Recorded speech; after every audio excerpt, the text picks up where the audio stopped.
Overcoming anxiety techniques. Do you struggle with anxiety? Specifically, do you find yourself worrying excessively before important events? If so, I have some tips that might help.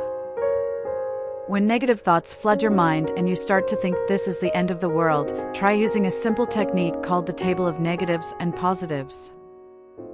Simply write down your negative thoughts on the left side of the table and counter them with positive thoughts on the right side.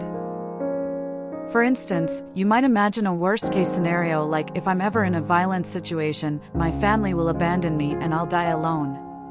But the truth is, the chances of that happening are small.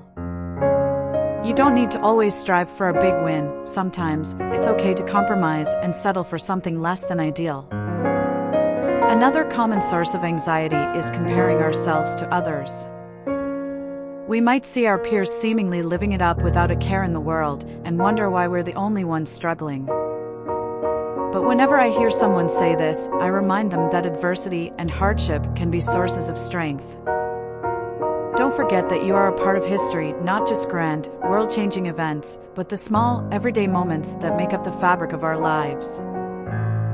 You may have stumbled in the past, but your future is unwritten, and there's always room for growth. It's important to acknowledge your own accomplishments and desires, too. Maybe there's something you're working hard towards, something you're passionate about. But don't let your anxiety consume you. It can be paralyzing and limit your potential. Instead, focus on the journey and the small steps you can take towards your goal. Remember that just like flowers, everyone blooms in their own time. Some flowers flourish in the spring, but others wait until summer, fall, or even winter to come into their own. If you're feeling down about your progress, try not to compare yourself to others. You'll bloom when it's your time, and if you keep pushing forward, you'll reach your full potential.